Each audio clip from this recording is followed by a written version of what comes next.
મિત્રો આજે આપણે એક એવી દીકરીના ઘરે મુલાકાત માટે આવ્યા છે. ખટીક પ્રેરણા રામપ્રસાદજી 12 કોમર્સનું રિઝલ્ટ આવ્યું અને રિઝલ્ટની અંદર ગુજરાતમાં ખૂબ શ્રેષ્ઠ પરફોર્મન્સ જેમણે આપ્યું છે એ પ્રેરણાની સાથે પ્રેરણાત્મક સંવાદ કરવાનો છે. 12 કોમર્સની અંદર 750 એટલે કોમ્પ્યુટર સબ્જેક્ટ હતો, પ્રેક્ટિકલ સાથે 750 માંથી 732 માર્ક્સ લાવનાર આ દીકરી છે. 99.99% એટલે ગુજરાતમાં ટોપ કરનાર દીકરીની સાથે આપણે સંવાદ કરવાના છીએ. નવાઈની વાત તો મિત્રો એ છે કે ગૌતમી કન્યા વિદ્યાલયની આ દીકરી, સરકારી સ્કૂલની આ દીકરી જે ગુજરાતની અંદર ટોપ કરે છે 99.99% સાથે, અને ઘણી બધી પ્રેરણાત્મક સફર આપણે દીકરીની સાથે કરવાની છે. પરીક્ષાના 4 મહિના પહેલા પિતાનું અવસાન થાય હાર્ટ એટેકથી, અને છતાં પણ પોતાના ગોલને પકડી રાખીને આજે આ સ્વપ્નને સાકાર કરનાર પ્રેરણાની સાથે આપણે મુલાકાત કરીએ છીએ. વિશેષ હું કહું એના કરતાં પ્રેરણા સાથે જ આપણે સંવાદ કરીએ. પ્રેરણા, તારા વિશે ટૂંકમાં થોડી વાત કરવી હોય તો આપ શું કહેશો? એમ તો મારો ગોલ હતો જ કે મારે ગુજરાતમાં ટોપ 5 માં આવવું છે. રાઈટ. પણ એમાં જો હું એકલી તો કંઈ નહીં કરી શકું. શિક્ષકોનો સપોર્ટ પણ ઘણો જરૂરી હોય છે એમાં. અને મારા સ્કૂલના ટીચર્સે પણ મને એટલો સપોર્ટ આપ્યો, અને જ્યારે મારી એમ પરિસ્થિતિ કઠિન હતી ત્યારે એ લોકોએ એટલો સપોર્ટ કર્યો છે સ્કૂલમાં.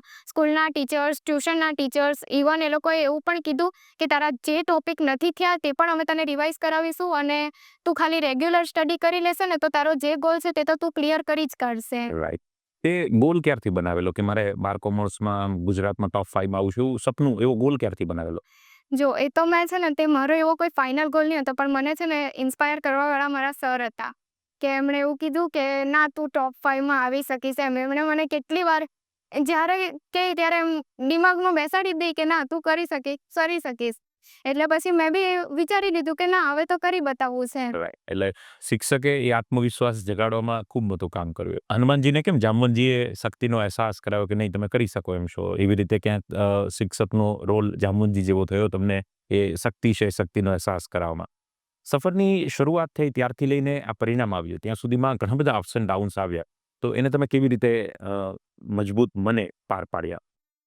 અપ્સ એન્ડ ડાઉન્સ તો હવે આવ્યા કરે, પણ મેં મારા મને એ રીતે મક્કમ કર્યું કે કરવું છે તો બસ પછી કરવું છે. હવે અપ્સ ડાઉન તો એ તો લાઈફમાં આવ્યા જ કરવાના, કોની લાઈફમાં નહીં આવે એમ. બરાબર છે. એટલે પોતાના ગોલને તો એમ અડીખમ રીતે પકડી રાખવું. રાઈટ. તારો બેટા 10માં શું રિઝલ્ટ હતું તારું? 10માં 95% હતા. યસ, એટલે એમાં પણ A1 ગ્રેડ હતો અને 12 કોમર્સની અંદર પણ A1 ગ્રેડ છે. હા. વર્ષની આમ તારું આખા દિવસની મહેનતનું ટાઈમ ટેબલ આપણે જોવા જઈએ તો આઈડિયલી તારું ટાઈમ ટેબલ કેવું રહેતું? સ્કૂલ, ટ્યુશન અને શું હતું? સવારે તો 1-2 કલાક હું સવારે વાંચતી, પછી સ્કૂલનો ટાઈમ હતો 10 થી 4, 4:30 સુધીનો ટાઈમ હતો. પછી ઘરે આવું, ફ્રેશ થાઉં, ત્યાં તો પછી મારે 6 વાગે ટ્યુશનનો ટાઈમ થઈ જાય. ટ્યુશનથી આવતી 8, 8:30. જો કે ટ્યુશનમાં એટલી મહેનત કરાવતા કે રોજના કોઈક ને કોઈક ટોપિક વાંચવા આપે, એટલે એ મારે રોજ રેગ્યુલર સ્ટડી કરી જવા પડે. એ કરીને પછી હું ઘરે આવતી, સ્કૂલનું હોમવર્ક કરતી. પછી જેટલું રેગ્યુલર ભણાવતા એટલું મારું રેગ્યુલર રીડિંગ ચાલતું રહેતું, એટલે એમાં કોઈ પછી એક્ઝામ ટાઈમ પર મને ખાલી રિવિઝન કરવાનું જ રહે. રાઈટ. એટલે પછી સ્ટડીનું બર્ડન નહીં પડે. બરાબર છે. પ્રેરણા, તારા પરિવાર વિશે આપણે વાત કરવી હોય તો એ પરિવારનું થોડું બેકગ્રાઉન્ડ વિશે વાત કરીએ તો શું હતું આપનું પરિવારનું બેકગ્રાઉન્ડ?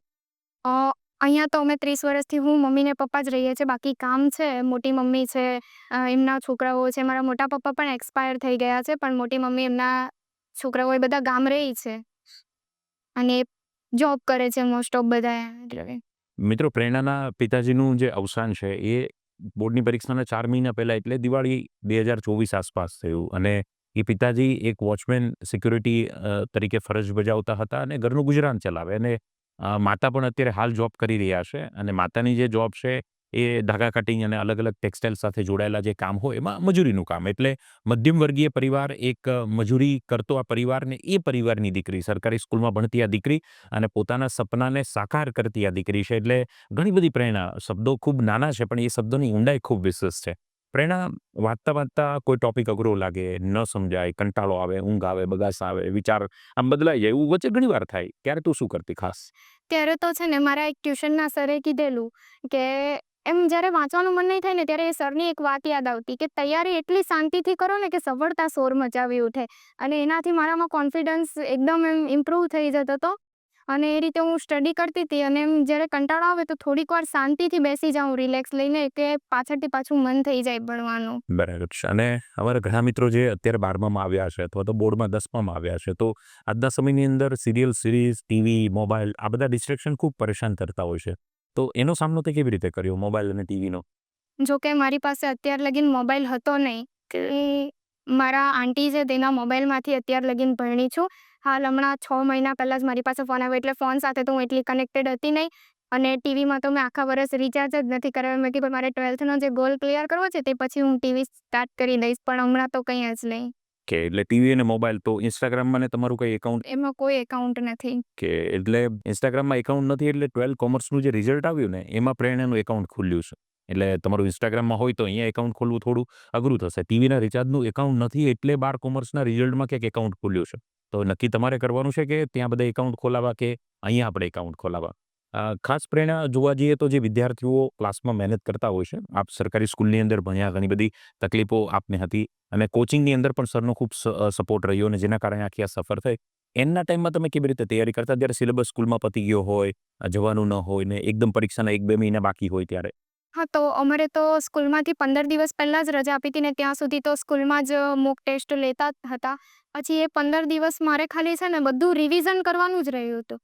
બાકી તો ઓલમોસ્ટ મારો સબ્જેક્ટ ક્લિયર થઈ ગયો અને જો કોઈ ટોપિકમાં મને છે ને તે કંઈક નહીં આવડે, મારા સ્કૂલના ટીચર્સનો પણ એટલો સપોર્ટ હતો કે એમણે મને એવું કહ્યું હતું કે તું 24 કલાકમાંથી એની ટાઈમ જ્યારે ફોન કરીશ ને અમે તને એ ટોપિક સમજાવી દઈશું. બરાબર. એટલે એ રીતે મેં મારી સ્ટડી કવર કરી.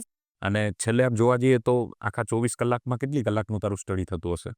24 કલાકમાં છેલ્લા દિવસોમાં તો 16 કલાક જેટલું મારું સ્ટડી થઈ જતું હતું. તો મોટાભાગે વહેલી સવારે ઉઠીને વાંચતી કે મોડી રાત સુધી વાંચતી? ના, રાત્રે મારાથી વધારે નહીં વંચાતું. મારે વહેલી સવારે ગમે તેટલા વાગે ઉઠાડો હું ઉઠી જાઉં પણ રાત્રે મારાથી કવર નહોતું. કવર નહોતું થતું. તો રાતે મોટાભાગે આમ આઈડિયલી કેટલા વાગે સૂઈ જતી હતી? રાત્રે 10:30 થી 11 વાગ્યા સુધીમાં સૂઈ જતી ને સવારે તો 4 વાગે ઉઠી જતી. બરાબર છે. એટલે 11 થી 4 લગભગ 5-6 કલાક સૂવાનું અને 4 વાગ્યાથી તારું શેડ્યુલ દિવસનું શરૂ થઈ જતું હતું.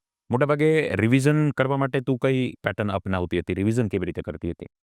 રિવિઝન તો મેં મોટે ભાગે છે ને તે નવનીતનો વધારે ઉપયોગ નથી કર્યો. ઓકે. જે ટેક્સ્ટ બુકમાં હતું ને તેને જ મેં વધારે કવર કર્યું કેમ કે ટેક્સ્ટ બુકમાં જે મેઇન હોય તે જ નવનીતમાં હોય એટલે મેં ટેક્સ્ટ બુકનો સાથ વધારે લીધો છે. અને એકાઉન્ટ જેવા જેમાં ન્યુમેરિકલ પ્રેક્ટિસની વધારે જરૂર એવા વિષયોમાં કેવી રીતે revision? એમાં અમને છે ને તે સ્કૂલમાંથી પણ અમુક ગાલા અસાઇનમેન્ટ પ્રોવાઈડ કરી હતી, ટ્યુશનમાંથી પણ આપી હતી એટલે એ બધામાંથી મેં કવર કર્યું છે કે એક્સ્ટ્રા દાખલા કરીને અને સ્કૂલના બધા ટેક્સ્ટ બુકના ને બધા દાખલા મારા 2-2 વાર ઓલરેડી થઈ ગયા હતા. બરાબર છે.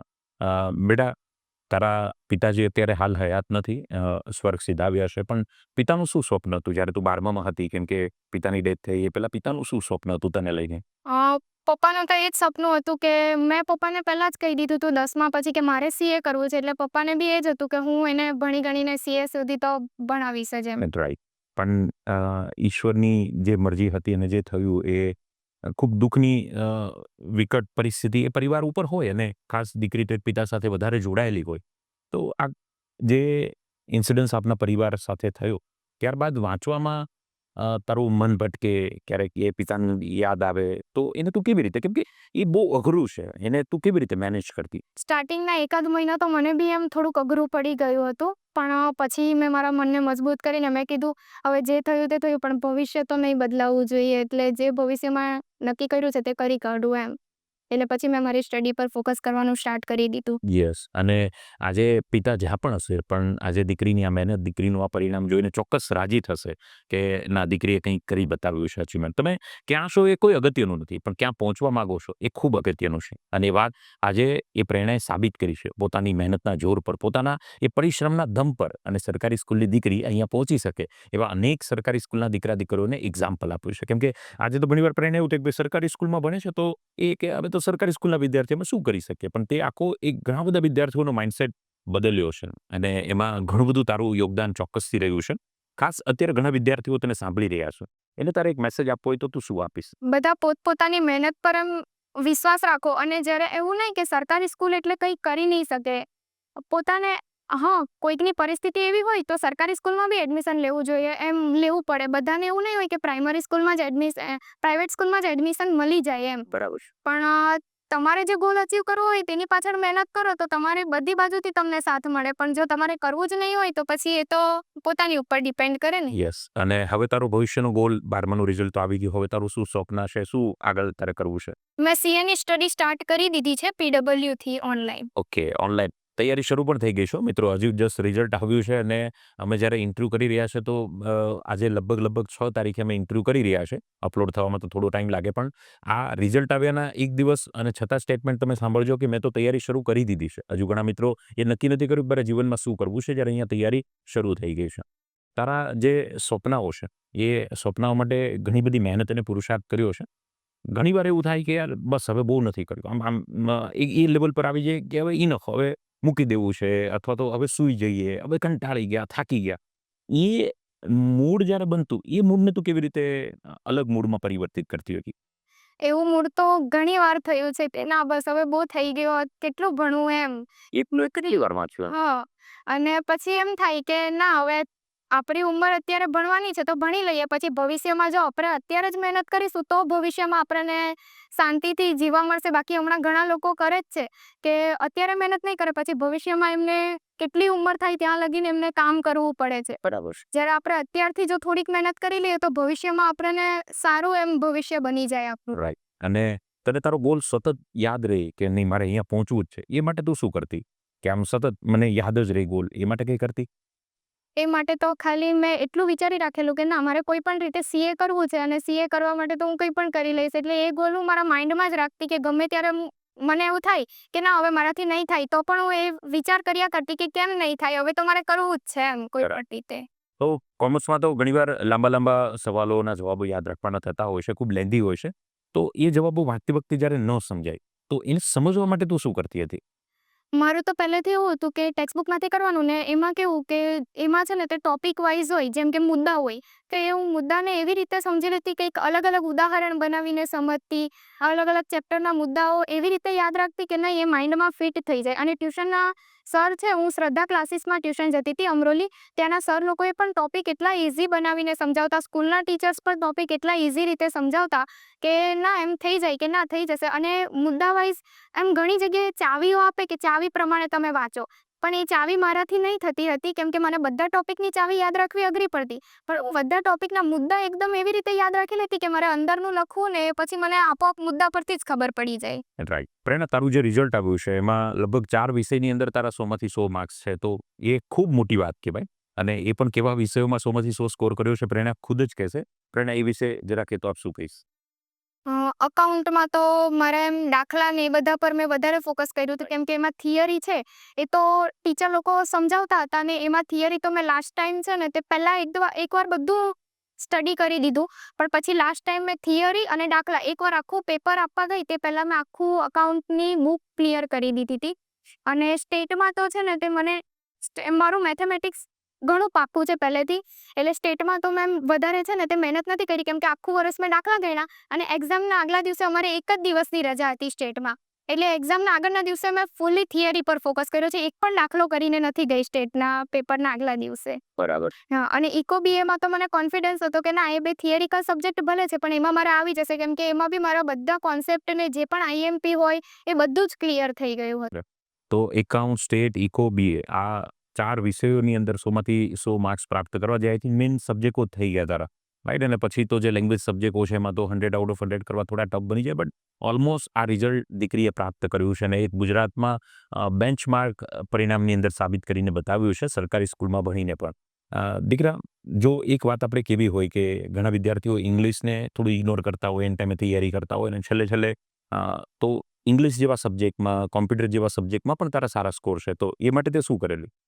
કોમ્પ્યુટર સબ્જેક્ટમાં તો એમાં પણ મેં રેગ્યુલર સ્ટડી રાખી હતી અને એમાં પાછો અમારે કોમ્પ્યુટરનું પેપર હતું તેમાં આખું એક અઠવાડિયાનું ગેપ આવી ગયું હતું, એટલે છે ને તે મેં એમાં પરફેક્ટ સ્ટડી કરી લીધી અને કોમ્પ્યુટર મેં પહેલેથી રેગ્યુલર સ્ટડી પણ રાખી હતી. અંગ્રેજી જેવા સબ્જેક્ટની વાત કરીએ તો અમારા ટ્યુશનના સર છે તે પણ ઘણું એવું આઈએમપી આપતા. સ્કૂલમાં એક જિજ્ઞાસા ટીચર કરીને ટીચર છે, એમણે ઓલવેઝ છે ને તે એક્ઝામ લેતા, શોર્ટ નોટ નહીં લેતા, એસે નહીં લેતા, કોઈક વાર ડાયરેક્ટ ઇનડાયરેક્ટ એવી રીતના કોઈ પણ ટોપિકની એક્ઝામ લે એટલે એમ અંગ્રેજી બી મને વાંચવું એટલું અઘરું નથી પડ્યું. બરાબર છે. તો ટાઈમ પર અને ઇન શોર્ટ, શરૂઆતથી તારી તૈયારીઓ થોડી વચ્ચે તું કરતી હતી શબ્દો કંઈ. અમારે ઘણા મિત્રો તો કાલે પરીક્ષા હોય ને આજે અંગ્રેજી ખોલતા હોય છે, એટલે થોડીક તકલીફો એમને રહેતી હોય છે. તો આ રીતે તમે જો સબ્જેક્ટને લેશો તો ખૂબ કામ થઈ શકશે. કહેવાનો અર્થ એ છે પ્રેરણાની જે સંઘર્ષ કહાની છે, સંઘર્ષની ગાથા છે, પોતાના સ્વપ્ન છે એ જોયા અને એને સાકાર કરવા માટે ઘણી કિંમત ચૂકવી છે. એ કિંમત માત્ર પ્રેરણા અને એનો પરિવાર જાણતો હોય છે. અને પ્રેરણાને જે અડચણો આવી છે, જે ડિસ્ટ્રેક્શન આવી છે અને જે તકલીફ આવી છે, એથી મોટી કોઈ તકલીફ આ સમાજની અંદર, આ દુનિયાની અંદર હોતી નથી. છતાં દીકરી આજે અહીંયા પહોંચી છે. ખૂબ ખૂબ અભિનંદન દીકરી તને. અને સમગ્ર જે મિત્રો જોઈ રહ્યા છે આ ઇન્ટરવ્યુ, એ વતી પણ તને ખૂબ ખૂબ અભિનંદન.